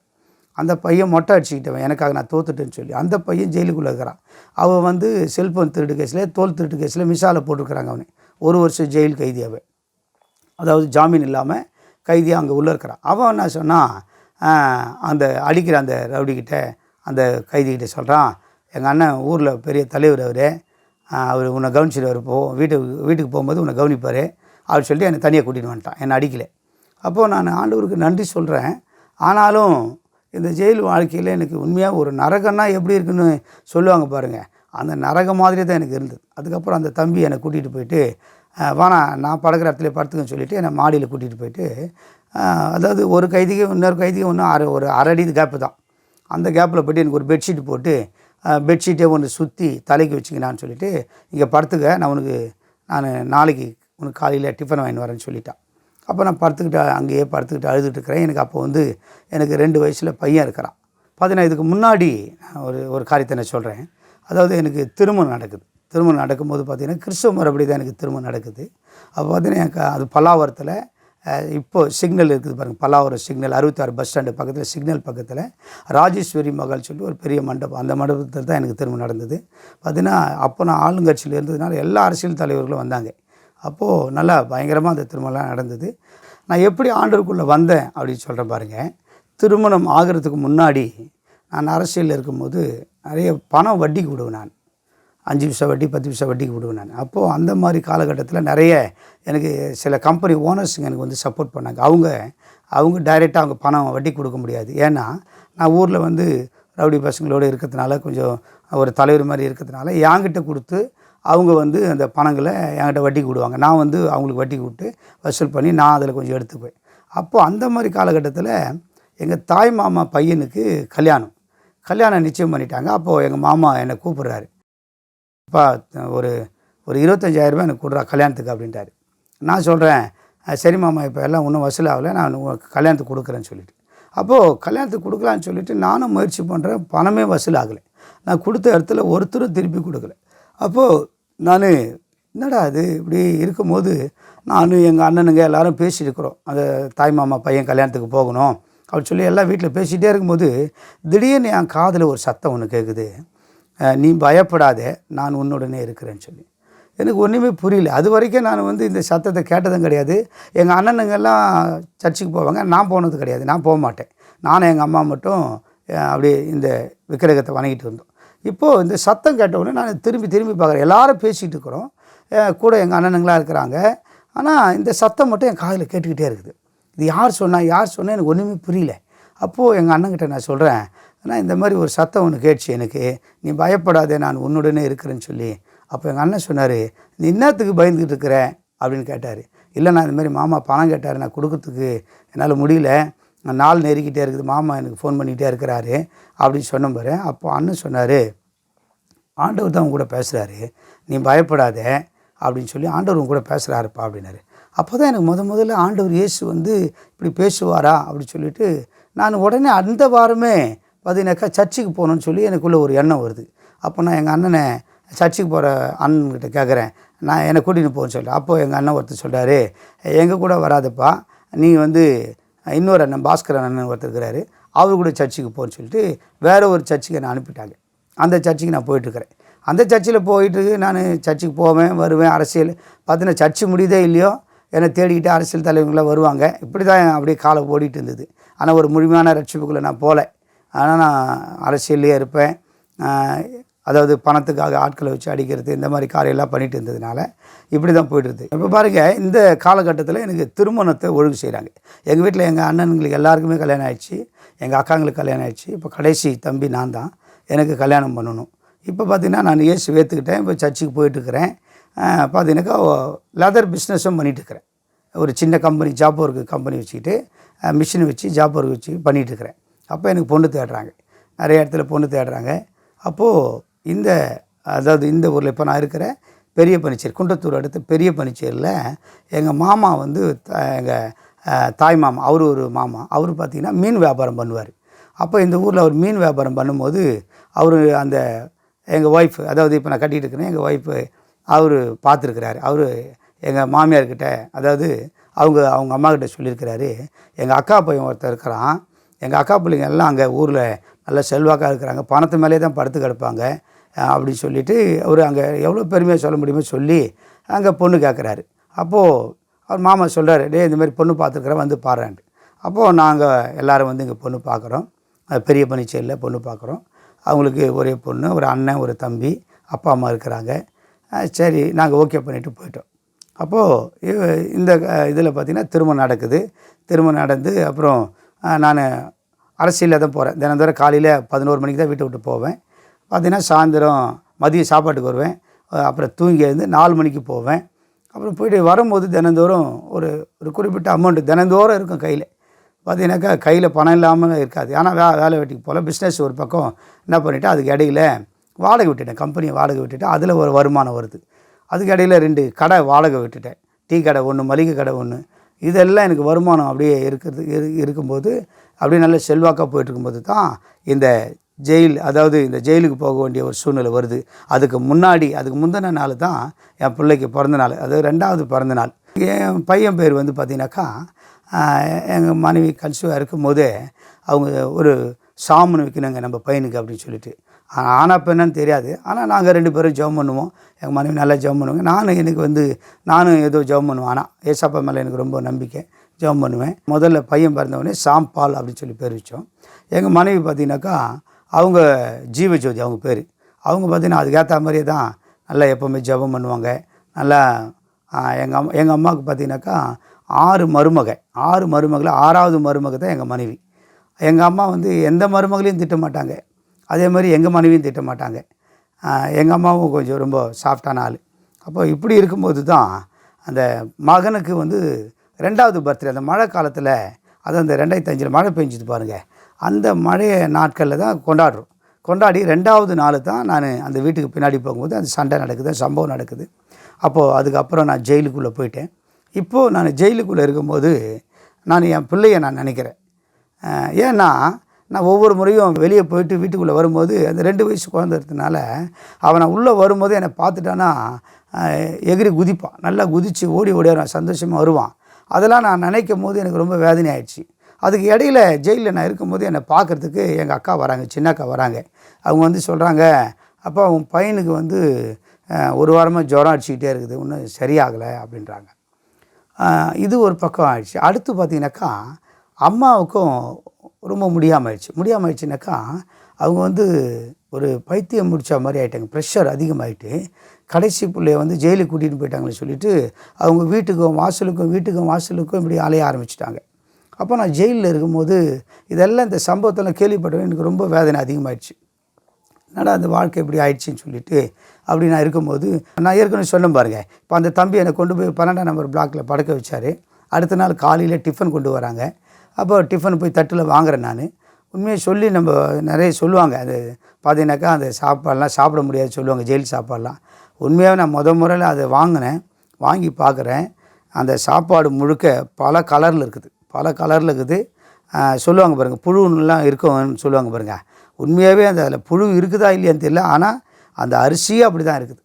அதில் அப்படியே ஒரு பொங்கல் ஒரு டிஃபன் பாக்ஸில் அடிச்சு கொடுத்தாங்க. அதை வாங்கிட்டு நான் அப்படி சும்மா அதை கிட்ட கூட கொண்டு போக முடியல, அவ்வளோ ஸ்மெல்லு வருது. அது ஒரு நாற்றம் அடிக்குது ஒரு மாதிரி, சாப்பிடவும் முடியல. அப்போது அந்த தம்பி என்னை பார்த்துக்கிட்டே இருக்கிறாரு. என்னண்ணா சாப்பிட முடியலையான்னாரு. இல்லைப்பா அது ஒரு மாதிரி கொமட்டுது அப்படின்னேன். அப்போ அவர் சொன்னார், தேவா நான் ஊறுகாய் போட்டு நல்லா பிசைஞ்சு சாப்பிட்ணா அப்படின்னு சொல்கிறாரு. ஊறுகாய் போட்டு பிசைஞ்சு சாப்பிட்றோம், அப்பவும் சாப்பிட முடியல.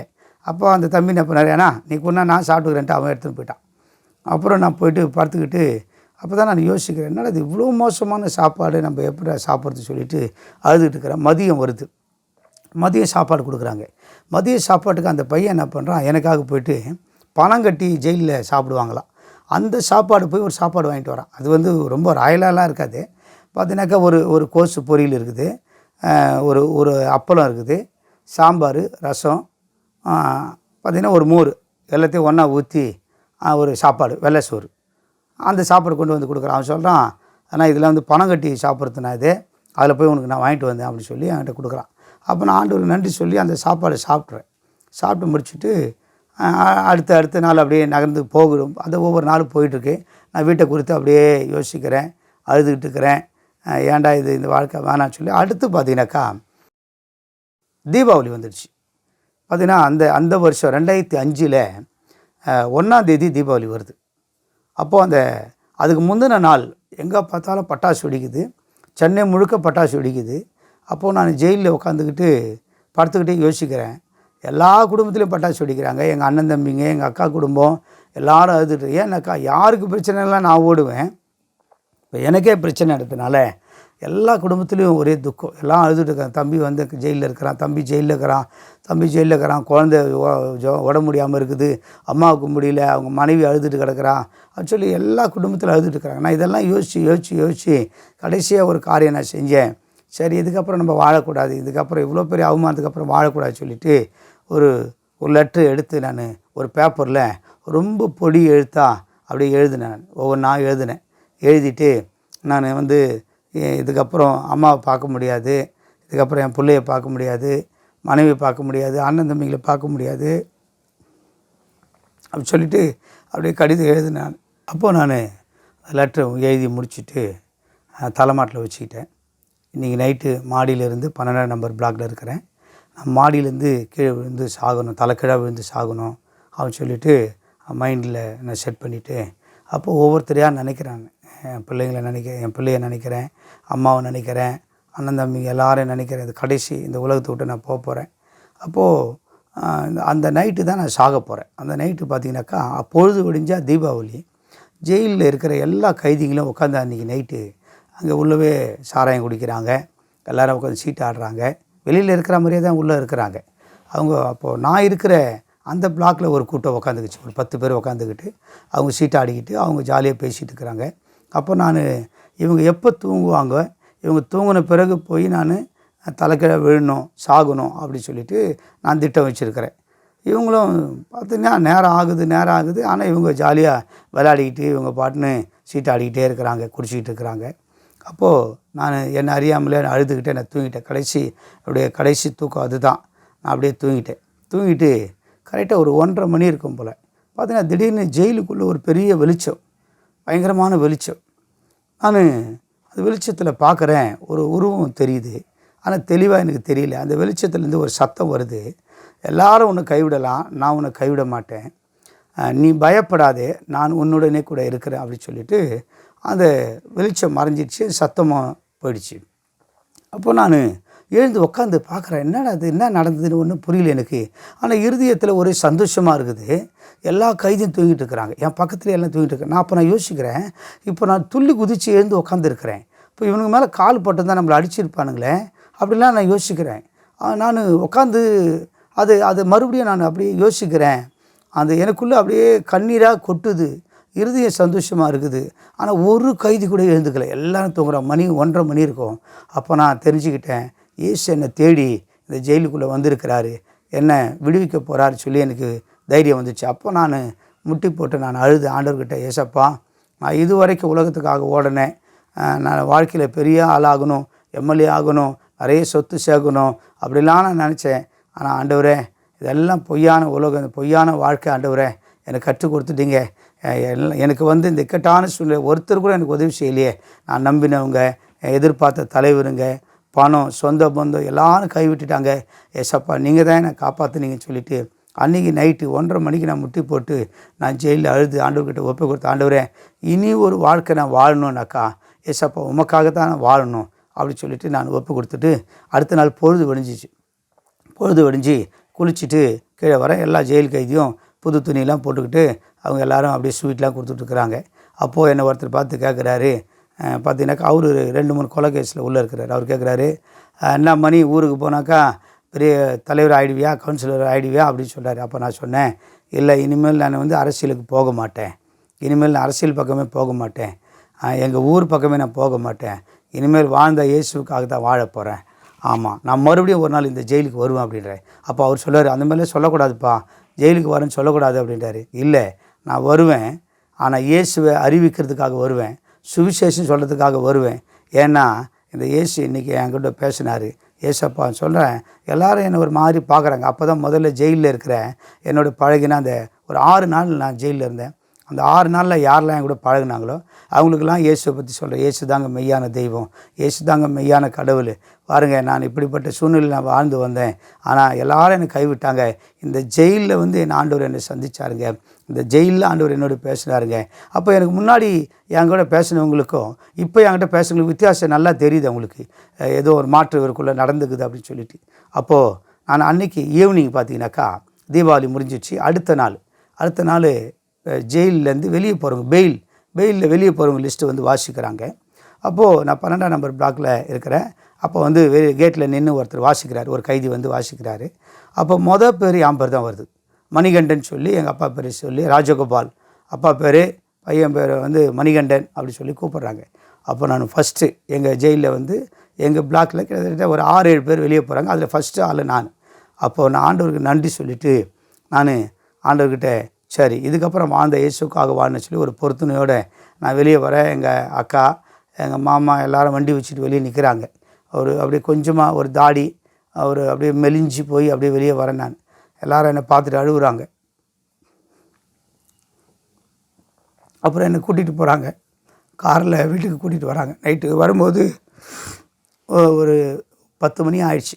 அந்நேரத்து கூட்டிகிட்டு என்னை எங்கள் வீட்டில் எங்கள் அம்மா அதுக்குள்ளேயும் ஒரு 3 எண்ணெய் வச்சு, இது ஜெயிலுக்கு போய் வந்ததுனால அதை குளிப்பாட்டின சொல்லி சுட தண்ணி வச்சு 3 எண்ணெய் வச்சு என்னை தேய்ச்சி எங்கள் அக்காங்க எங்கள் அண்ணிங்க எல்லோரும் எனக்கு தலைக்கு ஊற்றுறாங்க.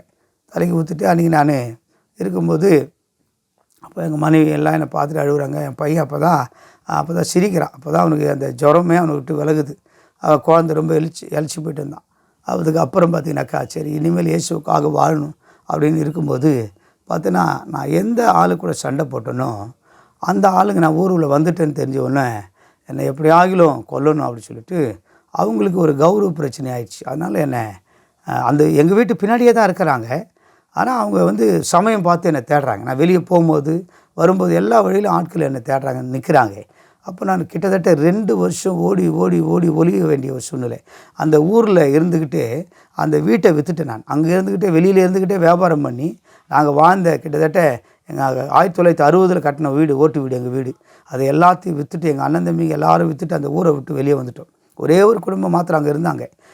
ஏன் எங்கள் அண்ணன் தம்பிங்களாம் விற்கிறதுக்கு சம்மதிச்சாங்கன்னா, இனிமேல் இந்த ஊர் வேணாம், ஏன்னா இவ்வளோ பெரிய அவமானம் நம்ம குடும்பத்துக்கு வந்துடுச்சு, தம்பி ஜெயிலுக்கு போய் வந்துட்டான், அவன் சொல்கிறதா, ஏன்னா என் பேச்சு எல்லாரும் கேட்பாங்க. ஏன்னா நான் அவ்வளோ மதிப்புக்கூடிய ஆளாக இருந்ததுனால எல்லோரும் அந்த சொத்தெல்லாம் விற்றுட்டு வெளியே வந்துட்டோம். அதுக்கப்புறம் பார்த்திங்கன்னா எங்கள் அம்மா அந்த இதிலேருந்து வெளியே வரவே இல்லை. என் பிள்ளை ஜெயிலுக்கு போனது, என் பிள்ளை ஜெயிலுக்கு போயிட்டா அப்படியே இருந்து கடைசியில் பார்த்திங்கன்னா எங்கள் அம்மாவுக்கு பைத்தியமாகவே ஆகிட்டாங்க எங்கள் அம்மா. நான் ஊழியம் செய்ய ஆரம்பிச்சிட்டேன். ஆனால் எங்கள் அம்மா பைத்தியம் ஆகிட்டாங்க. பார்த்தீங்கன்னாக்கா துணியெல்லாம் அவுத்து போட்டு ரோட்டில் ஓடுவாங்க. இதே ஊரில் இதே பெரிய பனிச்சேரியில் ரோட்டில் அப்படியே ஓடுவாங்க. அங்கே யாருன்னா தெரிஞ்சவங்க பார்த்து இது பாஸ்ட்டு அவங்க ஊழியம் செய்கிறாரு அவங்க அம்மான்னு சொல்லிட்டு கூட்டிகிட்டு வருவாங்க, தூக்கிட்டு வருவாங்க துணியை போட்டு சுற்றி. அந்த மாதிரி இருக்கும்போது எங்கள் அம்மா பார்த்தீங்கன்னா என்னாலேயே தான், அதாவது ஏன்னா என்னை அதிகமாக நேசித்தாங்க அவங்க. எனக்கு திருமணம் ஆகிற வரைக்கும் எங்கள் அம்மா அப்பா கூட தான் நான் இருப்பேன். எங்கள் அப்பா இறந்த பிறகு எங்கள் அம்மா கூட தான் படுத்துக்குவேன். அந்த மாதிரி இருந்தேன். அப்போது எங்கள் அம்மா என் மேலே அவ்வளோ பாசம். நான் இயேசுவை ஏற்றுக்கொண்ட பிறகு அவங்களும் இயேசுவை ஏற்றுக்கிட்டாங்க. அப்போ பார்த்தீங்கன்னாக்கா எங்கள் அம்மா பைத்தியமாகிட்டாங்க. அதுக்கப்புறம் கொஞ்ச நாள் கழித்து படுத்த படுக்கை ஆகிட்டாங்க. படுத்த படுக்கை ஆகிட்ட உடனே பார்த்தீங்கன்னா அதே மாதிரி ஒரு மழைக்காலம், மறுபடியும் பயங்கரமான மழை. குன்றத்தூரில் நாங்கள் எல்லோரும் குடிபெயர்ந்து வந்துட்டோம். நான் அந்த ஊரை விட்டு இந்த ஊருக்கு வந்துட்டேன். எங்கள் அண்ணன் தம்பிங்களை குன்றத்தூர் பக்கத்தில் மணஞ்சேரி அந்த ஊருக்கு வந்துட்டாங்க. அப்போ எங்கள் அம்மா இந்த பைத்தியம் மாதிரி இருக்கிறதுனால இங்கே கொஞ்ச நாள் அங்கே கொஞ்ச நாள் மாறி மாறி கூட்டிகிட்டு போய் எங்கள் அண்ணனுங்கெல்லாம் வச்சுக்கிறாங்க. ஆனால் பார்த்தீங்கன்னாக்கா எங்கள் அம்மா எங்கள் அண்ணன் வீட்டில் இருக்கும்போது அங்கே பயங்கரமான மழை. எங்கள் அண்ணன் இருக்கிற வீடு பார்த்திங்கன்னா கழனியில் அந்த வீடு. அந்த வீட்டை சுற்றிலும் பார்த்திங்கன்னா தண்ணி ரொம்ப இருக்குது. எங்கள் அம்மா இறந்துட்டாங்க. அந்த வீட்டில் இறந்துட்டாங்க. எங்கள் அண்ணன் இருக்கிறாங்க, எங்கள் அண்ணி இருக்கிறாங்க. இடுப்பளவு தண்ணி. பார்த்தீங்கன்னாக்கா எங்கள் அண்ணன் எனக்கு ஃபோன் பண்ணுறாரு, இந்த மாதிரி அம்மா இறந்துட்டாங்கப்பா அப்படின்னு சொல்லி. நான் இங்கேருந்து ஓடுறேன். போனாக்கா அது உள்ளவே போக முடியாது. ஃபுல்லாக இடுப்பளவு தண்ணி அழுதுகிட்டே போகிறேன் நான். அங்கே உள்ளே கழுத்து வச்சுட்டு இருக்குது. அப்போது அழுதுகிட்டு இருக்கும்போது அப்போது அங்கே பக்கத்தில் ஒரு பாஸ்டர் இருக்கிறார். அந்த ஊரில் மணஞ்சேரியில் ஒரு பாஸ்டர் இருக்கிறார். அவர் என்ன பண்ணார், அவர் கேள்விப்பட்டு எங்களுக்கு அவர் தூரத்து சொந்தம். அவர் என்ன பண்ணிட்டார், எங்கள் அம்மா இறந்துட்டாங்கன்னு சொன்னோன்னே அங்கே வந்துட்டார். வந்துட்டு அப்போ அவர் கூட ஒரு 10 வாலிபர்கள் இருக்கிறாங்க. யாருனாக்கா வைவாம் பைபிள் காலேஜில் ட்ரைனிங்காக வந்தவங்க, இந்த ஊரில் ஊழியத்துக்காக வந்தவங்க. அந்த பாஸ்டர் கூட்டிகிட்டு வர்றார் 10 பேரை. அவங்க யாருன்னு பார்த்தோன்னா ஒருத்தருக்கும் தமிழ் தெரியல. எல்லாருமே வட மாநிலத்தவங்க. எல்லா மாநிலத்தை சேர்ந்த ஊபி, பெங்கால், பீகார் அந்த மாதிரி எல்லா மாநிலத்தை சேர்ந்த வாலிபர்கள். அப்போ அந்த பாஸ்டர் அவங்கக்கிட்ட இங்கிலீஷில் சொல்கிறாரு, இந்த மாதிரி இந்த இறந்துட்டாங்க அந்த அம்மாவை நம்ம அந்த தெருவுக்கு கூட்டிகிட்டு போகணும், அண்ணாண்ட ரோட்டை தாண்டி கொண்டு போகணும் அப்படின்னு சொல்கிறாரு. அப்போது அந்த வாலிபர்கள்லாம் ஓகே அப்படின்னு சொல்லிவிட்டு எங்கள் அம்மா கட்டில் மேலே வச்சுக்கிட்டு அப்படியே எல்லாம் அந்த வாலிபர்களும் கட்டு மேலே வச்சுட்டு தூக்கிட்டு ஒருத்தர் கொடையை பிடிச்சிக்கிட்டு தூரிக்கிட்டே இருக்குது. அப்படியே மெயின் ரோடை கிராஸ் பண்ணுறோம். குன்றத்தூர் அந்த மணஞ்சேரி ரோட்டை கிராஸ் பண்ணி எங்கள் அண்ணன் இன்னொரு அண்ணன் வீடு இந்த பார்த்தீங்கன்னா ஒண்டி காலனியில் இருக்குது. அண்ணன் அவர் தான் முதல்ல ரட்சிக்கப்பட்டவங்க. அதனால் அவங்க வீட்டுக்கு நாங்கள் கொண்டு வரோம். ஏன்னா அங்கே வச்சு தான் அடக்கம் பண்ணணும்னு சொல்லிவிட்டு அங்கே கொண்டு அங்கே வச்சு அங்கே அடக்க ஆராதனைலாம் பண்ணோம். எங்கள் அம்மா இறந்த பிறகு அதுக்கு பிறகு பார்த்திங்கனாக்கா நான் இன்னும் எனக்கு அம்மாவும் இல்லை அப்பாவும் இல்லை. அப்போது நான் ஊழியத்தில் நான் ஓடிட்டுருக்கிறேன். இந்த காலகட்டத்தில் நிறைய அதாவது வறுமை கஷ்டம் அதாவது ஊழியத்தில் எனக்கு இருந்த அந்த கம்பெனி போயிடுச்சு, கடை போயிடுச்சு, கடையெல்லாம் விற்றுட்டோம். அப்போ வருமானம் ரொம்ப குறைஞ்சி போச்சு. வருமானம் குறைஞ்சி போனப்போ பார்த்திங்கன்னா இந்த ஊரில் நான் இருக்கிறேன். இப்போது வேலை தேடுறேன் நான் இங்கே போய் இந்த ஊரில் அப்போது எனக்கு பையன் இருக்கிறான். அதுக்கு பிறகு எங்கள் பொண்ணு ஒன்று பிறந்துருச்சு. அதாவது ஷேரன் பாலின் அந்த குழந்தை பேர். பொண்ணும் பிறந்துருச்சு. இப்போ நாங்கள் எங்கள் மாமியார் வீட்டு பக்கத்தில் இருக்கிறோம். அரிசி பருப்பு இருக்குது, ஆனால் மற்ற பொருள் வாங்கிறதுக்கெலாம் பணம் இல்லை. இப்படி போயிட்டுருக்கும்போது அப்போது நான் ஊழியம் செஞ்சிட்ருக்கிறேன். அப்போ தான் ஆரம்ப கால ஊழியம் வீடு வீடாக இப்போ இயேசுவை பற்றி சொல்கிறேன். ஒரு 4-5 பேரை சேர்த்து வச்சு அவங்களுக்கு இயேசுவை பற்றி சொல்லிகிட்டு இருக்கிறேன். இப்போது இப்படி ஊழியம் செய்யும்போது வீட்டில் அதாவது மளிகை சாமான் இல்லை. ஒரு 3 மாதம் மளிகை சாமான் வாங்க முடியல. அப்போது எங்கள் மனைவி பயங்கரமாக சண்டை போடுறாங்க. என்ன கிட்டத்தட்ட 1 வாரமாக பேச்சுவார்த்தை இல்லை எனக்கு மனைவிக்கும். அவங்க வாயை திறந்தாவே என்னை திட்டுறாங்க. நான் போய் தனியாக போய் அழுதுட்டு கிடக்கிறேன். என்ன எப்படி அந்த வாழ்க்கை எப்படி வாழ்ந்தேன் நான், இப்படி ஆகிட்டுன்னு சொல்லிவிட்டு நான் அழுகுறேன். பிள்ளைங்க இருக்கிறாங்க. இப்படி இருக்கும்போது ஒரு நாள் என்ன பண்ணேன், நான் சரி ஒவ்வொரு நாளும் லிஸ்ட்டு எழுதுவேன். நான் லிஸ்ட்டு எழுதி நீ சொல்லுமா இன்றைக்கி நான் வாங்கிறேன்னு சொல்லி. அப்போது ஒவ்வொரு முறையும் எழுதி வாங்கவே முடியாது. உட்காந்து ஜெபம் பண்ணுவேன், வாங்க முடியாது. உட்காந்து ஜெபம் பண்ணுவேன், வாங்க முடியாது. அப்போது ஒரு நாள் வெள்ளிக்கிழமை சாயந்தரம் ஒரு குடும்ப ஜெபத்துக்கு போகணும். அப்போ குடும்ப ஜெபத்துக்கு போகிறதுக்கு முன்னாடி அன்றைக்கி சாயந்தரம் எங்கள் மனைவி சொல்கிறாங்க, இன்றைக்கி நீ மளிகை சாமான் வாங்கலைன்னாக்கா அப்புறம் நடக்கிறத வேறு அப்படின்னு சொல்லிட்டு ஒரு மாதிரி ரொம்ப பேசுகிறாங்க. அப்போ நான் என்ன பண்ணேன், இன்றைக்கி நான் கண்டிப்பாக வாங்கிடுறேம்மான்னு சொல்லிவிட்டு நான் எப்போவுமே ஜெபிக்கிற அந்த பெட்ரூமில் போய் நின்றுக்கிட்டு நான் அந்த மளிகை லிஸ்ட்டு கையில் வச்சுக்கிட்டு நான் படிக்கிறேன். அதாவது அரிசி 25 கிலோ அரிசி, 1 கிலோ மிளகா, 1 கிலோ தனியா அப்படின்னு சொல்லிட்டு நான் படிக்கிறேன். அப்போ ஆண்டவர் எனக்கு ஒரு வசனத்தை ஆண்டவர் ஞாபகப்படுத்துகிறாரு. நீங்கள் ஒன்றுக்கும் கவலைப்படாமல் எல்லாவற்றையும் நீங்கள் ஜெபத்தோட, ஸ்தோத்திரத்தோட, விண்ணப்பத்தை என்ன பண்ணுங்கள், தேவனுக்கு தெரியப்படுத்துங்கன்னு நான் எல்லாத்தையும் படிக்கிறேன். படிச்சுட்டே இருக்கிறேன், கடைசி வரைக்கும் படிக்கிறேன். பேஸ்ட்டு அந்த என்னென்னலாம் ஒரு குடும்பத்துக்கு தேவையோ அதுக்கு முன்னாடி வரைக்கும் நான் வாங்கிட்டு இருந்தேன் பாருங்கள்.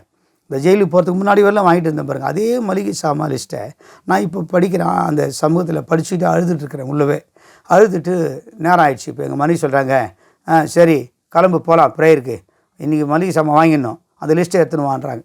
நான் உடனே லிஸ்ட்டை எடுத்து பாக்கெட்டில் வச்சுக்கிட்டு ஒரு பைபிள் எடுத்துன்னு 2 பிள்ளைங்களும் கையில் பிடிச்சிக்கிட்டு நான் என் மனைவி ரோடை கிராஸ் பண்ணுறோம். ரோடை கிராஸ் பண்ணி தான் குடும்ப ஜெபத்துக்கு போகணும். போகும்போது பார்த்திங்கனாக்கா அப்போது அந்த நாங்கள் வழக்கமாக வாங்குகிற மளிகை கடை இருக்குது.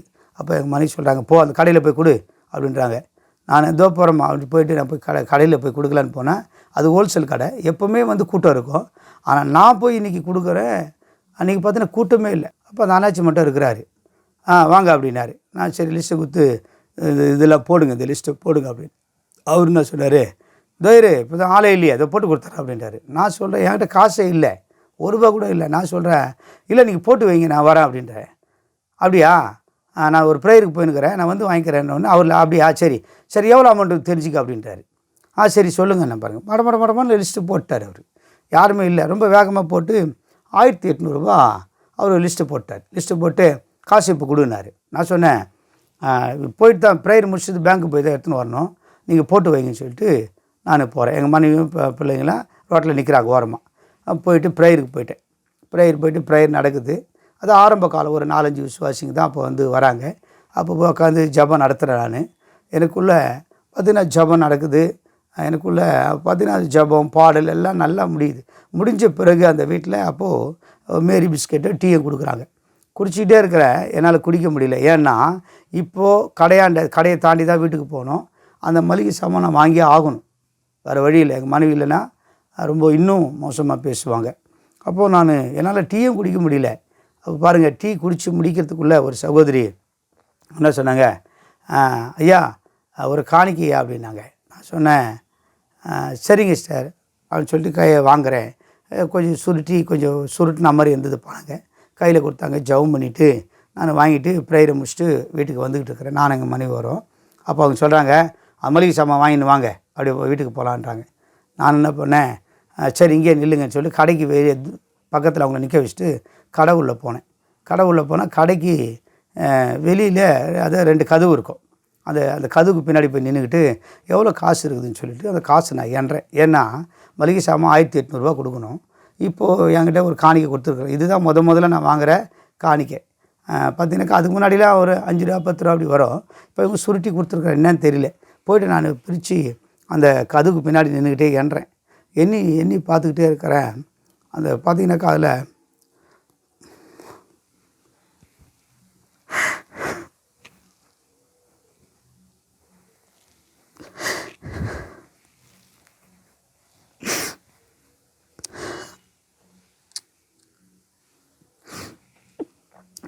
ஒரு ₹1850 அதில் இருந்தது.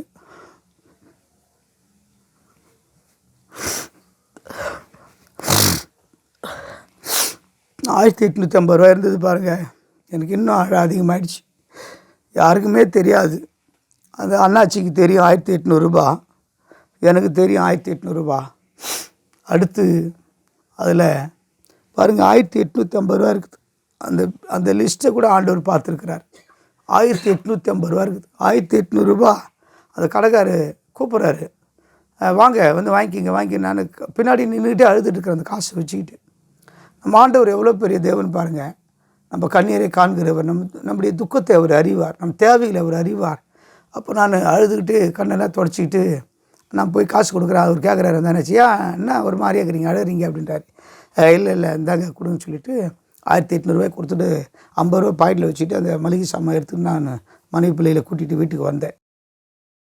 பார்த்தீங்கன்னா உண்மையை சொல்ல, நான் ஜெயிலில் இருந்த அந்த நேரத்துலையும் சரி, அதுக்கு பிறகு நான் ஊழியத்துக்கு வந்த பிறகு சரி, ஒவ்வொரு நாளும் ஆண்டவர் என்னை கிருபையாய் உண்மையை சொல்ல ஆச்சரியமாக தான் நடத்திக்கிட்டு இருக்கிறார். ஒவ்வொரு நாளும் நான் சாப்பிட்ற ஒவ்வொரு சாப்பாடும் ஆண்டவருக்கு நன்றி சொல்லுவேன். ஏன்னா நான் இங்கே வேலைக்கு போகிறதில்ல, ஆண்டவருக்காக என்னை ஒப்பு கொடுத்துட்டேன். இதுக்கு இடையில நிறைய பிரச்சனைகள் உண்டு, வருமானம் இல்லை. ஆனாலும் நான் ஆண்டவருக்காக பார்த்தீங்கன்னாக்கா ஸ்தோத்திரம், நான் கூலிக்காக இந்த ஊழியத்துக்கு வரல, ஆதாயத்துக்காக இந்த ஊழியத்துக்கு வரல, வேறு வழி இல்லாமல் இந்த ஊழியத்துக்கு நான் வரல. ஆண்டவர் என்ன ஜெயிலில் காப்பாற்றினார் பாருங்க, ஆண்டவர் என்னோட பேசினார் பாருங்க. அந்த வார்த்தை நிமித்தம் தான் நான் இயேசுவுக்காக வாழணும். இயேசு வாழ்ந்த ஒரு வாழ்க்கை, அது இயேசுவுக்காக வாழ்வோம். எத்தனை அவமானம், எத்தனை நிந்தைகள் வந்தாலும் சரி, இயேசுவை நம்ம சொல்லணும்னு சொல்லிட்டு அந்த வைரக்கியத்தில் தான் இன்னும் வரைக்கும் நான் ஓடிட்டுருக்கிறேன். ஆண்டவர் பார்த்தீங்கன்னாக்கா 3 சபைகளை ஆண்டவர் இன்றைக்கி கொடுத்துருக்கிறாரு. பார்த்தீங்கன்னா ஒரு இந்தி சபையை இப்போ ஓப்பன் பண்ணியிருக்கிறோம். வட மாநிலத்தவர்களும் ரட்சிக்கப்படணும்னு சொல்லிட்டு அந்த ஊழியத்தை நான் இப்போ செஞ்சு, எனக்கு ஹிந்தி பேச தெரியாது. ஆனால் என் பிள்ளையை அனுப்பி பாம்பேயில் அனுப்பி ஓய்வாமில் அதுக்காகவே படிக்க வச்சு நான் ஓய்வாமில் போய் படிச்சுட்டு அவர் கொஞ்சம் ஹிந்தி பேசுவார். அது போதும், நீ வாப்பா, வர்றவங்கள வாலிபர்களை வாங்கன்னு கூப்பிடு, மீதி ஆண்டவர் பேசுவார்ப்பான்னு சொல்லி அந்த ஊழியத்தை இப்போ நாங்கள் செஞ்சுட்டு, கிட்டத்தட்ட 3 ஊழியங்களை நாங்கள் செஞ்சிட்ருக்குறோம். எங்கள் மனைவி இப்போது வேலைக்கு போயிட்டுருக்குறாங்க. 2 பிள்ளைங்களும் படிச்சுட்டுருக்குறாங்க. பையனுக்கு இப்போ சாம்பாலுக்கு 21 வயசாகுது. பொண்ணு இப்போது பிஃபார்ம் படிக்கிறாங்க. இதான் ஃபஸ்ட் இயர் படிக்கிறாங்க. அவங்களுக்கு 1,50,000 ரூபாய் ஒவ்வொரு மாதமும் ஒவ்வொரு வருஷமும் ஃபீஸ் கட்டணும். எல்லாம் ஆண்டவர் தான் சந்திக்கிறார். கர்த்தருடைய கிருபையில் தான் இந்த ஊழியத்தை செஞ்சிட்ருக்கிறேன். உண்மையாக சொல்ல, இயேசுவை போல ஒரு நல்ல தேவன் இல்லைங்க. இயேசுக்கிட்ட நீங்கள் பாருங்களேன். அவரை நீங்கள் அதை வேதம் சொல்லுகிறது, அவர் நல்லவர் என்பது ருசித்து பார்க்குறதுன்னா என்னென்னாக்கா, அவர்கிட்ட நீங்கள் நெருங்கி வர தாங்க அவருடைய அன்பு நான் தெரியும். ஒவ்வொரு நாளும் அவர் எவ்வளவு கிருபையாக, இந்த உலகமே கைவிட்ட போது நான் கலங்கி இந்த வாழ்க்கை வேணான்னு சொல்லி நான் அழுத போது ஆண்டவர் என்னை தூக்கி எடுத்தாரு பாருங்க. அதை என் வாழ்நாள் முழுக்க மறக்க முடியாது. யாருமில்லை என்று சொல்லி நான் அழுத நேரத்திலே என்னையும் தேடி தேற்றின தெய்வமே, தேற்றின இயேசுவே, தேற்றின தெய்வமே, தேற்றின இயேசுவே. யாருமில்லை என்று சொல்லி நான் அழுத நேரத்திலே என்னையும் தேடி தேற்றின தெய்வமே, தேற்றின இயேசுவே. அன்பு காட்ட அம்மா இல்லை, பாசம் வைக்க அப்பா இல்லை, என்னையும் அரவணைக்க சொந்த பந்தம் யாருமில்லை, சொந்த பந்தம் யாருமில்லை. அன்பு காட்ட அம்மா இல்லை, பாசம் வைக்க அப்பா இல்லை, என்னையும் அரவணைக்க சொந்த பந்தம் யாருமில்லை, சொந்த பந்தம் யாருமில்லை. அனாதையாய் நான் நின்றேனையா, என்னை ஆதரிக்க நீர் வந்தீரையா. அனாதையா